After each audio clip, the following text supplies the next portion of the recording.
आज 16/11/2025 संपूर्ण भारतामध्ये जनजाती गौरव सप्ताह चालू आहे. 7 नोव्हेंबर ते 15 नोव्हेंबर. त्या निमित्तानं आज ही चेतना परिषदेचं आयोजन केलेलं आहे. त्यामध्ये मला जी बोलण्याची संधी दिली त्याबद्दल मी आयोजकांचं आभार तर मानेलच, सर्वात जास्त आभार मानेल की जी उपस्थित संख्या आहे त्यांचा. अलौकिकाला शतकांची कुंपणे अडवत नाहीत. अलौकिकाला शतकांची कुंपणे अडवत नाहीत. काळाच्या ओघात ती वाहून जात नाही. विस्मृतीचा त्याला शाप लागत नाही. शतकानुशतके लोकांच्या तोंडी ज्यांचं नाव असते असे ते महामानव बिरसा मुंडा यांच्या विनम्र स्तुतीस अभिवादन करून मी माझ्या विषयाची सुरुवात करत आहे. विषय तसा गंभीर आहे. अगदी संयोजकांनी सांगितल्याप्रमाणे 40 मिनिटात इतिहास सांगणं हे तर काही शक्यच नाहीये, कारण आपले क्रांतिकारक 40 वर्षापेक्षा जास्त लढले. त्यांना 40 मिनिटात अधोरेखित करण्या इतकाच मी मोठा नाहीये.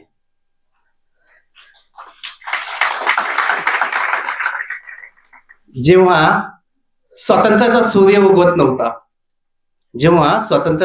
उगवत नव्हता, त्या काळी उलगुलांसारखे बंड झाले. उलगुलांसारखा बंड होताना बिरसा मुंडांच्या मनातली जी चिंगारी आहे त्याच्या मागचं कारण काय, का आणि कसे केले, ह्या प्रश्नाचं उत्तर या चेतना परिषदेतनं आपण मिळवणार आहोत. कदाचित त्यांच्याबद्दलचा इतिहास सांगताना, आदिवासी क्रांतिकारकांबद्दलचा इतिहास सांगताना माझी वाणी कमी पडेल. त्याबद्दल मी आपली पुन्हा दिलगिरी व्यक्त करतो. इतिहास ही केवळ ऐतिहासिक गोष्ट नाहीये, त्याच्या मागे ऐतिहासिक वारसा तर असतोच, त्याचप्रमाणे आपली संस्कृती लपलेली असते, आपली परंपरा लपलेली असते, आपले आर्थिक निकष लपलेले असतात, राहण्याची जीवन पद्धती लपलेली असते. आदिवासी समाज हा दऱ्याखोऱ्यात राहतो, जंगलामध्ये राहतो. त्याची उत्पत्तीच निसर्गापासून आहे. त्याला सुरुवातीपासूनच शिक्षणाचं कोणतंही ज्ञान नाही, ते शैक्षणिक असू द्यात, मात्र तो त्याच्या कर्तबगारीत निपुण आहे. तो त्याचा जगण्यासाठीचा जो संघर्ष आहे त्याच्यामध्ये तो निपुण आहे. तो स्वतःशी नेहमी संघर्ष करत आलाय. जीवन जगताना वेगवेगळ्या मार्गाने तो संघर्ष करत आलाय आणि ती संघर्षाची चिंगारी ती त्याच्या अंगात आहे, ती जन्मापासूनच आहे. मगाशी ताईंनी सांगितल्याप्रमाणे आपण एखाद्या पाड्यावरती गेलो तर ती आत्मीयतेची भावना ही त्या माणसामध्ये जन्मजात आहे, आणि ही जन्मजात असलेली भावना आपल्याला इतिहासातून जाणवून दिसते. जल, जंगल, जमीन ह्याच्या लढ्यासाठी आदरणीय बिरसा मुंडांनी जो लढा दिला, ब्रिटिश साम्राज्याविरुद्ध लढा दिला, तो काही वेगळाच होता. आपण बघतो त्या काळी कोणत्याही प्रसार माध्यमांचं साधन नव्हतं, कोणतंही एकत्र माणसं जमवण्याचं साधन नव्हतं.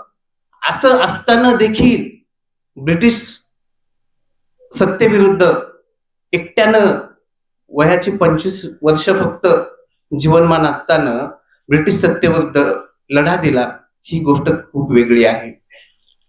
आपण इतिहासाची पानं चालताना मागे जाऊयात. मागे जाताना 1827 पासून ज्या क्रांतिकारकांनी, ज्या आदिवासी क्रांतिकारकांनी भारतासाठी बलिदान दिलं, त्या बलिदानाची आज गौरवशाली नव्हे, त्याचे गुणगान गाण्याची आज ही वेळ आहे. फक्त गुणगान गाऊन चालेल का? नाही, तर तो इतिहास आपल्याला उजळला पाहिजे, वेगवेगळ्या माध्यमातून उजळला पाहिजे. मग शिक्षणाचं असू द्या, आरोग्याचं असू द्या, बाकी इतर कोणत्याही गोष्टींचा असू द्या, त्या इतिहासाची पानं चालताना आपण तो इतिहास पुढे नेला पाहिजे. मात्र हे जपत असताना आपण आपल्या क्रांतिकारकांना नेहमी मनात ठेवलं पाहिजे. मनात ठेवताना फक्त आज त्यांची जयंती आहे, 15 नोव्हेंबर जयंती आहे, त्या दिवशी यायचं, त्याला पुष्पहार अर्पण करायचे आणि आपलं काम संपलं असं नाहीये. त्यांच्या विचारांना मनात ठेवलं पाहिजे. ती जी बिरसाईत आहे त्या बिरसाईतची तत्व विचारात ठेवली पाहिजे. ही तत्व विचारात ठेवत असताना ज्या शूरवीरांनी, ज्या क्रांतिकारांनी आपल्या प्राणाची आहुती दिली, स्वातंत्र्याच्या यज्ञामध्ये आहुती देत असताना ज्या हुतात्म्यांनी त्या समिधा टाकल्या, त्या चिरकाल तेवत होत्या. त्या तेवत असताना कवी कुसुमाग्रज एका पंक्तीमध्ये म्हणतात की अनामवीरा जिथे झाला तुझा जीवनांत, अनामवीरा जिथे झाला तुझा जीवनांत, स्तंभ तिथे ना कुणी लावला ना पेटविली ज्योत. ज्या ज्या ठिकाणी आपल्या आदिवासी क्रांतिकारकांनी हुतात्म्य दिलं, त्या हुतात्म्य दिलेल्या क्रांतिकारकांची त्या काळात कधीही कोणी स्तंभ ठेवला नाही, की त्यांच्या विस्मृतीमध्ये कधी कोणी दीप लावलेली नाही. पण आज ते स्तंभ पेटवण्याची विचारांच्या रूपानं आज आपल्याला काळाची गरज आहे. ही गरज लक्षात घेता ती दीप तेवत ठेवण्यासाठी प्रत्येकानं आपल्या मनात विचार केला पाहिजे, की त्या काळात बिरसा मुंडांनी जो उलगुलान ही चळवळ केली, उलगुलान हे बंड केलं, इंग्रज सत्तेची कशा पद्धतीने झुंज दिली आणि ज्याप्रमाणे त्यांना एका ख्रिश्चन शाळेमधून काढून टाकलं आणि त्याच्यानंतर त्यांचा जो उलगुलान बंड जल, जंगल आणि जमिनीच्या रक्षणार्थ चालू झाला, तो आपल्याला कदाचित यापुढे पण चालूच ठेवावा लागणार आहे. आज आपण सध्याची परिस्थिती बघतोय, आपल्याला आजही देखील जल, जंगल, जमिनीच्या रक्षणासाठी आपल्याला अव्याहतपणे लढा द्यावाच लागतोय. आजच्या काळातला जर विचार करता, इतिहासाने आज काही वेगळा नाहीये. इतिहास इंग्रजी सत्तेशी लढत होतो, आज बाह्य शक्तींशी आपण लढतोय. आज आपण बाह्य शक्तींशी लढत असताना जल, जंगल, जमिनीशी आपलाही लढा चालू आहे. आज आपल्या जातीमध्ये घुसखोरी होतीये.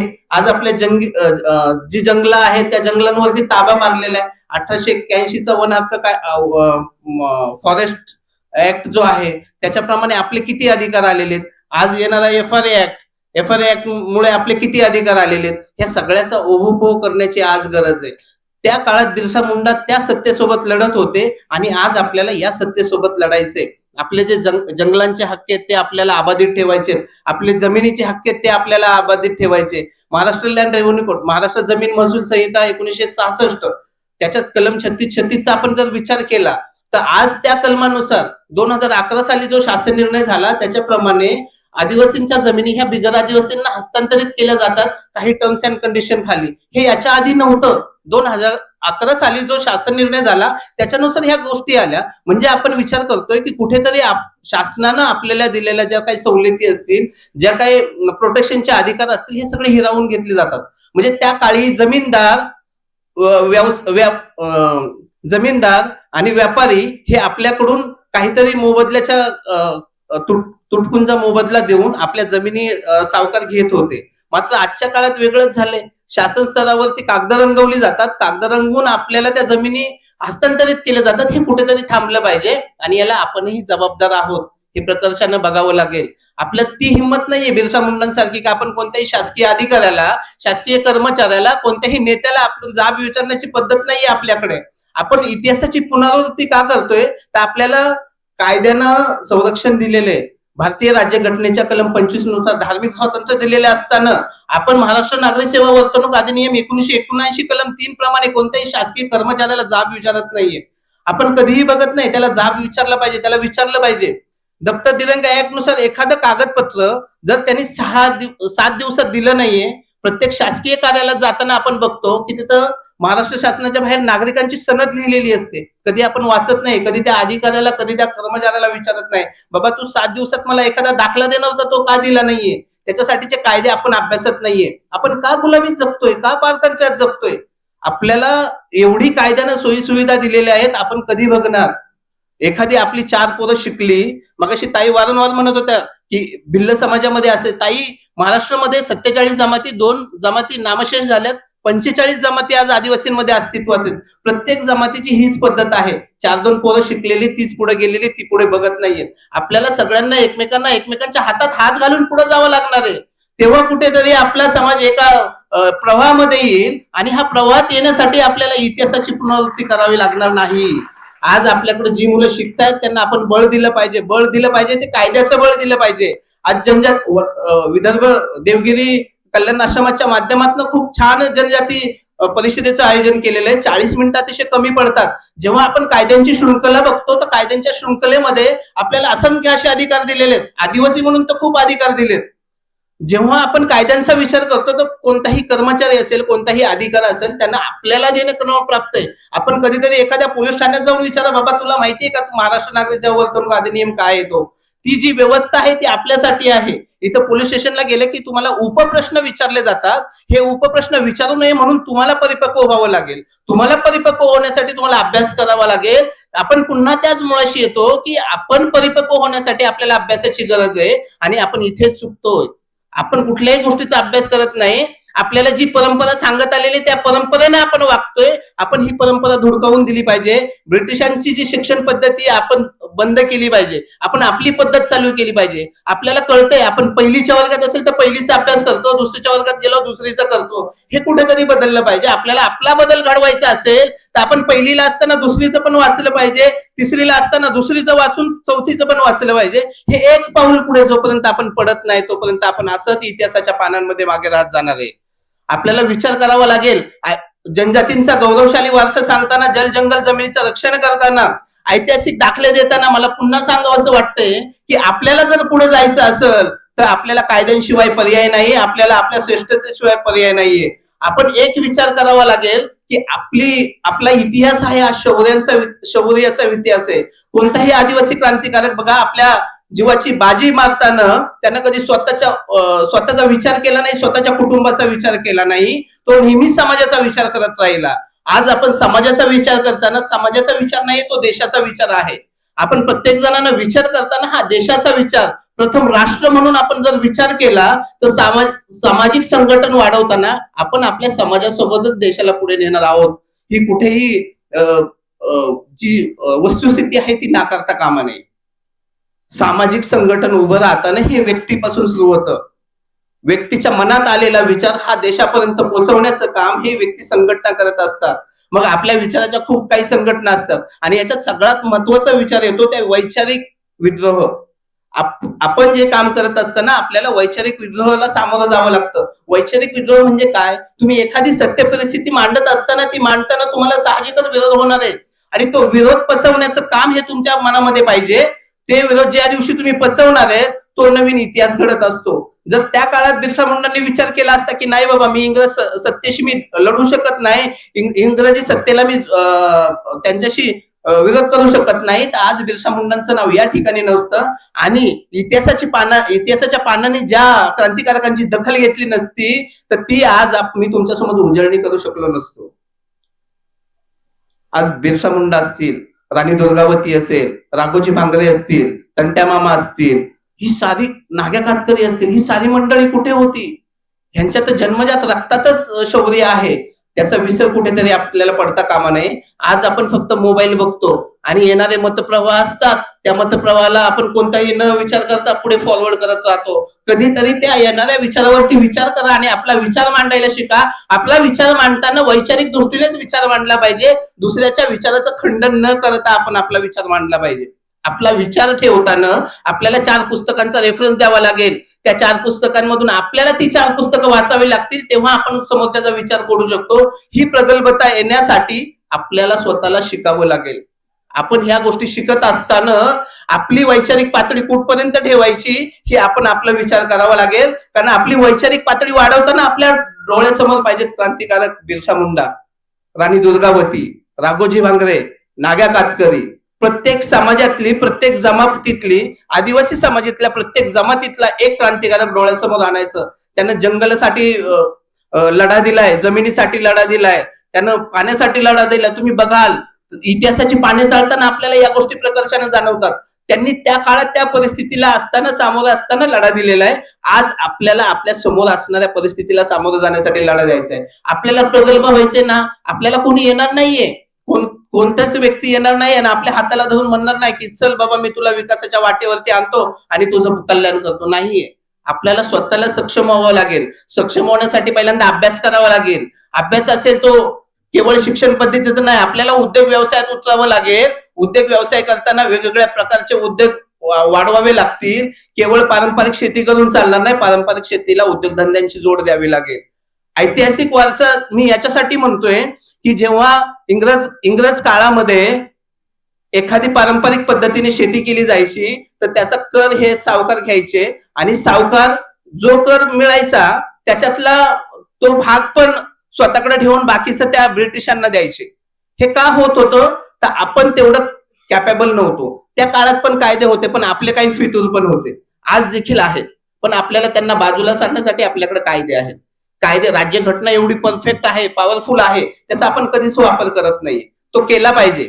महाराष्ट्र नागरिक सेवा वर्तणूक अधिनियम आहे, दप्तर दिरंगाई ऍक्ट आहे, त्याच्यानंतर माहितीचा अधिकार आहे. ह्या सगळ्या कायद्यांचं जर आपण एक शृंखला तयार केली तर कोणताही अधिकारी, कोणताही समाज ह्याच्यामधला जर ऋणानुबंध पाहिला तो कधीच वेगळा दिसणार नाहीये. आज आपण कोणत्याही शासकीय कार्यालयात गेलो, शासकीय कर्मचारी आपल्याला इतकी हीन वागणूक देतो, अतिशय चुकीचं आहे. त्याला वागणूक का देतो? तर आपण सक्षम नाहीये. आपल्याला सक्षम होण्यासाठी आपल्याला ह्या कायद्यांचा अभ्यास करावा लागेल. एखाद्या पोलीस ठाण्यात गेलो, आपण एखादी तक्रार दाखल करायला लागलो, पोलीस ठाणे अंमलदार असतो, तो आपल्याला विचारतो, बोला तुमची काय तक्रार आहे? तो ज्याप्रमाणे आपल्याला झालेलं असतं त्याप्रमाणे तो सांगतो, तो ते घेत नाहीये. ज्या पद्धतीने आपण तक्रार सांगतो ती घेत नाही, तो त्यांच्या कार्यशैलीत, त्यांच्या पद्धतीत कमी शब्दामध्ये ती तक्रार घेतो. त्याच्यासाठी दुसरा पर्याय पण आहे. थोडस विषयांतर होतंय. दुसरा पर्याय असा आहे की बाबा तू घेत नाही ना, आम्ही अर्ज लिहून देतो, ही अर्जाची कॉपी घे, त्याच्यावर आम्हाला रिसिव्ह दे. त्यांना घ्यायला नकार दिला. पुन्हा तिसरा पर्याय आहे आपल्याकडे प्रत्येकाकडे मोबाईल आहेत. मोबाईल ऑनलाईन आपल्या सरकारवरती जायची, कंप्लेंट टाईप करायची आणि ऑनलाईन सबमिट करून टाकायची. हे कधीच आपण युज करत नाही. तो जो अधिकारी समोर बसलेला त्याला आपण सांगितलं पाहिजे, बाबा तू ठाणे अंमलदार आहे, तू आमच्यासाठी, या व्यवस्थेत तू आमच्यासाठी आहे, आमच्या टॅक्स वरनं तुझं घर चालतं, हे तू विसरता कामा नये. आणि जर तो विसरत असेल, त्यानं जर ऐकलं नाही तर आपल्याला त्याच्या वरिष्ठ अधिकाऱ्याकडे जावं लागतं, जे एपीआय किंवा पीआय असतात. त्यांनी ऐकलं नाही तर डीवायएसपी कडे जावं लागतं. त्यांनी ऐकलं नाही तर एसपी असतात, त्यांच्याकडे जावं लागतं. ही ग्रामीण भागातली झाली. शहरी भागातली थोडी वेगळी व्यवस्था आहे. मला सांगण्याचं तात्पर्य एकच आहे की आपण न्याय मिळवण्यासाठी एका ठिकाणी आपल्याला अडचण आली की आपण तिथेच थांबतो. ते थांबायचं नाहीये. आपल्याला जर संकटांवरती मात करायचे, पुन्हा इतिहासात जावं लागेल. इतिहासात की बाबा एक शत्रू गेल्यानंतर दुसरा शत्रू येत होता. शिवाजी महाराजांच्या काळातलं जर बघितलं, इतके गड किल्ले घेतले, प्रत्येक ठिकाणी अडचणी आल्या. त्यांनी कधी असं म्हटलं नाही की बाबा चला आता अफजल खान आलाय, अफजल खान मेला, आपण शांत झालो, असं नाहीये. प्रत्येक ठिकाणी मजल धर मजल करत आपण पुढे पुढे जात असताना आपल्या डोक्यात एकच पाहिजे, इतिहासाची पानं, संघर्ष कधी संपता कामा नये. ज्या दिवशी आपला संघर्ष संपेल त्या दिवशी आपण संपलेलो असेल. प्रत्येक दिवसाला आपल्याला संघर्ष आहे, आपल्या जगण्यात संघर्ष आहे, आपल्या वागण्यात संघर्ष आहे. प्रत्येक माणसाचं बघा, आपल्याला काय जन्मतात आपल्या तोंडामध्ये आपण चांदीचा चमचा घेऊन जन्मलेलं नाहीये कोणी. प्रत्येकाच्या घराची आर्थिक परिस्थिती वेगळीच आहे आणि आर्थिक परिस्थिती वेगळी असताना आपण त्या संघर्षामध्ये लढा देतोय आणि हा संघर्षाचा लढाच आपल्याला इथपर्यंत येतो. आत्ताच गुणगौरव जो झाला ह्या भगिनींचा, मला अतिशय आनंद वाटतो सांगायला की माझ्या समोर फक्त एक उदाहरण होतं, कविताताई राऊत, नाशिकच्या, ऐकले असेल आपण. कविताताई राऊत, त्यांच्याकडे मी चेतना परिषदेला गेलेलो मागच्या वर्षी. अतिशय गरीब कुटुंबातल्या, त्यांनी राष्ट्रीय खेळाडू पर्यंत झेप मारली. त्यांचा जो इतिहास ऐकला, इतिहास ऐकून अंगावर काटे येतात की बाबा त्यांची गरजी परिस्थिती अशी असताना त्यांचा जो संघर्ष होता, त्यांची जी संघर्ष गाथा होती ती अतिशय महान होती. सेम इथूनच ज्याप्रमाणे आता हे राष्ट्रीय खेळाडू दिसतात, त्याचप्रमाणे आपल्याला भविष्यामध्ये ते आंतरराष्ट्रीय खेळाडू पण दिसतील. सांगण्याचं तात्पर्य एवढंच आहे, इतिहासाची पाने पलटत असताना आपल्याला संघर्ष पदोपदी आहे, पावलं पावली आहे, त्या संघर्षाला घाबरायचं नाहीये. तो संघर्ष दिवसेंदिवस करत राहायचा आहे. मग तो कोणत्याही स्वरूपात येऊ दे, तो आर्थिक स्वरूपात येऊ दे, तो राजकीय स्वरूपात येऊ दे, तो व्यावसायिक स्वरूपात येऊ दे, तो कोणत्याही स्वरूपात असू दे, तो संघर्ष आपल्याला करावा लागेल. आणि संघर्ष करत असताना आपण कोणत्याही आमिषाला बळी पडायचं नाहीये. एक संघर्ष करत असताना आपल्याला आपल्या समोर वेगवेगळे आमिष फेकली जातात, वेगवेगळे दडपण येतात, ह्या सगळ्याला झुगारून देऊन आपल्याला करावं लागेल. कारण आपण एक धार्मिक कार्य करत आहे या निमित्तानं. मगाशी ताईंनी सांगितलं त्याप्रमाणे तुकाराम महाराज म्हणतात, धर्माचे पालन करणे पाखंड खंडन, ह्याची आम्हा काम बीज वाढवावे नाम. आपल्याला जे काम नेमून दिलंय त्या कामात आपण शेवटपर्यंत कसं पोहोचू, हा सगळ्यात महत्वाचा जो मानबिंदू आहे तो आपल्याला मिळवायचा आहे. त्याच्यासाठी आपल्याला प्रयत्न करणं. ज्या दिवशी माणूस जन्माला आला त्या दिवशी त्याचा मृत्यू अटळ आहे. घाबरायचं कशासाठी? आज मी जन्माला आलोय, माझा मृत्यू अटळ, हे तर प्रत्येकाला माहिती असतं. प्रत्येकाची वेळ वेगळी असते, मृत्यू येण्याची प्रत्येकाची वेळ वेगळी असते. जर ही वेळ वेगळी असेल तर मला माहिती नाही किती दिवस, मला आजचा दिवस जगून घ्यायचंय, मला आज माझ्या समाजासाठी काम करायचंय.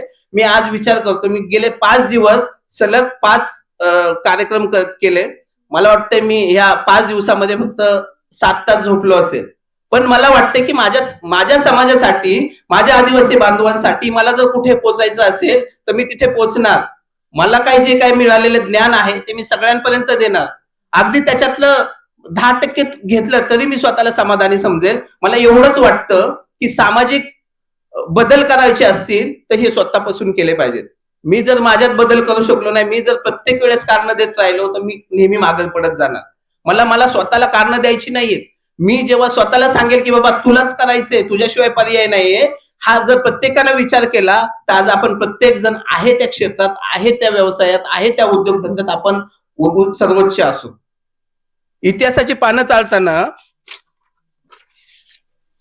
स्वातंत्र्य लढ्यात ज्या ज्या क्रांतिकारकांनी आपली आहुती दिली त्या क्रांतिकारकांना गेल्या 4 वर्षापासून आपण ऐतिहासिक मानवंदना देत आहोत. म्हणजे भारतातल्या प्रत्येक विद्यापीठामध्ये, प्रत्येक शाळेमध्ये, प्रत्येक आदिवासी हॉस्टेल्समध्ये, प्रत्येक आदिवासी प्रकल्पांतर्गत येणाऱ्या प्रकल्पांमध्ये आपण हा एक प्रोजेक्ट राबवत आहोत, जयंती सोहळा साजरा करत आहोत. कदाचित या भागामध्ये झाला नसेल कारण नागपूर या ठिकाणी आज जनजाती चेतना परिषदेचं खूप मोठं आयोजन केलेलं आहे. तर बऱ्यापैकी 2,500-3,000 हजार तिथे लोकसंख्या असल्यामुळे सगळी शासन व्यवस्था किंवा बाकीच्या व्यवस्था ह्या तिथे गुंतलेल्या असतील, त्यामुळे कदाचित झाले नसेल. पण याचा अर्थ असा नाही की तो 15 नोव्हेंबरला झाला पाहिजे. तो कधीही होईल आणि कधीही घेणं, त्याच्या मागचा उद्देश एकच आहे की आपल्याला जे आपले क्रांतिकारक होते त्यांच्या विचारांचा वारसा, त्यांच्या विचारांचा वसा हा आपल्याला पुढे घेऊन जायचा आहे. पण तो कोणत्या रूपात घ्यायचा, कोणत्या परिस्थितीत घ्यायचा हे आपण आपलं ठरवलं पाहिजे. आपली ऐतिहासिक परिभाषा ही आपण डिसाईड केली पाहिजे. ऐतिहासिक परिभाषा डिसाईड करताना आपल्याला कोणत्याही गोष्टीचं बंधन नसावं. बंधन असतं की मगाशी कोणीतरी म्हटलं की शासकीय योजना येत नाही. का नाही येत? आपण जाऊन विचारत नाहीये. आपण विचारलं पाहिजे. कोणताही आपल्याला दाखला असेल किंवा कोणतीही योजना असेल किंवा शैक्षणिक गोष्टी असतील त्या अधिकाऱ्याला विचारलं पाहिजे, त्या उच्चस्थ अधिकाऱ्याला विचारलं पाहिजे. आपण तिथे पोहोचत नाहीये आणि ते पोहोचलं पाहिजे. तुम्ही ताईंना माझं एक सजेशन आहे, थोडं विषयांतर होतो की भिल्ल समाजाचं सपोज एखाद्या जातीचा दाखला निघत नसेल, देवगिरी कल्याण आश्रमाचे 4 कार्यकर्ते घ्या, त्या प्रांत कार्यालयात जा. प्रांत कार्यालयातील जो प्रांताधिकारी असेल त्यांना सांगा की आम्हाला कॅम्प लावा. कॅम्प, त्या कॅम्पच्या दिवशी जे डॉक्युमेंट नसतील त्या डॉक्युमेंटची पण देखील प्रोव्हिजन कायद्यामध्ये करून ठेवली. सांगण्याचं तात्पर्य एवढे, इथले कोणी अधिकारी जर ऐकत नसेल तर मी मला सांगा वैयक्तिकरित्या. मी आता टीएससी मेंबर आहे, मी कोणत्याही कलेक्टरला फोन करून सांगू शकतो. मी जेव्हा टीएससी मेंबर नव्हतो त्या दिवशी देखील प्रत्येक कार्यालयात जायचो. मी माझं पुणे जिल्ह्यातलं एक छोटंसं उदाहरण सांगतो. युनिटी काय असते, आदिवासी समाजाची ताकद काय असते. आदिवासी समाज हा काय ऐरागैरा समाज नाही, त्याला ऐतिहासिक वारसा आहे.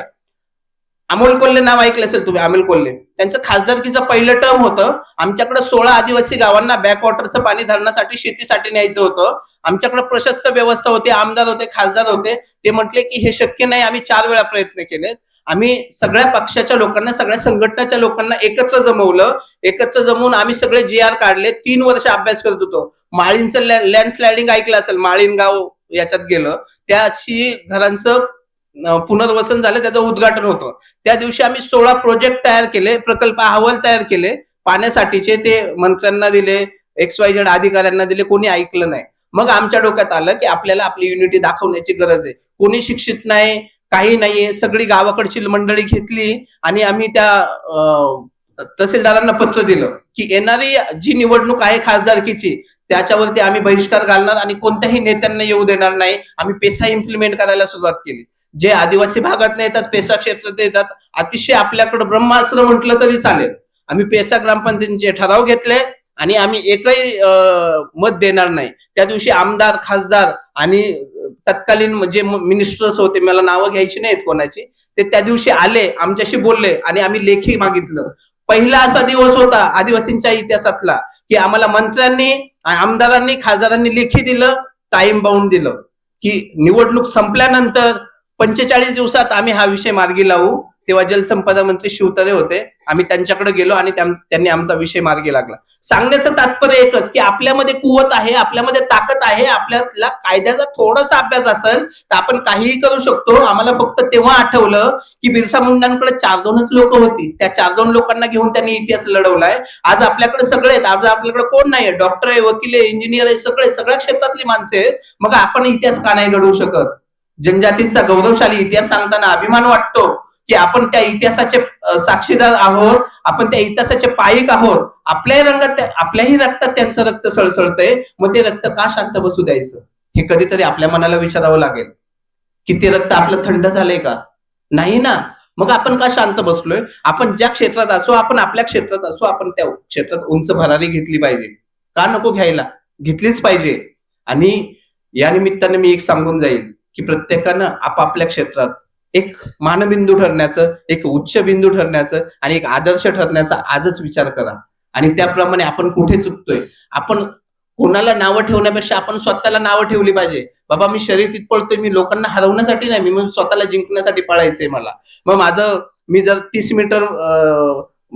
30 मीटर शर्यत जी काय पर्टिक्युलर 5-10 सेकंद 20 सेकंद यांना कमी पडत असेल तर मला ते कसे वाढवता येतील ह्याचा विचार प्रत्येकाने केला पाहिजे. मला जर 10वीच्या परीक्षेत 12वीच्या परीक्षेत 50% पडलेत, मी 60% कसं जाईल, 70% कसं जाईल? माझा व्यवसायाचा टर्नओव्हर जर 1 कोटी तर मी 2 कोटी कसा नेईल, 5 कोटी कसा नेईल? ही जी प्रोग्रेस आहे ही आपल्याला वाढवावी लागेल. ही कार्यक्षमता आपल्यामध्ये निर्माण करावी लागेल. आणि ही कार्यक्षमता निर्माण करण्यासाठी आपल्याकडे ऑलरेडी सगळं आहे. आपला स्वभाव तसा आहे, आपल्या रक्तात ते आहे. फक्त कमी पडतात ते प्रयत्न आपल्याला थोडेसे करावे लागतील. याच निमित्तानं माझा वेळ संपलेला आहे. मला जी काही संयोजकांनी बोलायची संधी दिली त्याबद्दल मी पुन्हा एकदा आपले मनश्य ऋण व्यक्त करतो आणि थांबतो. जय आदिवासी.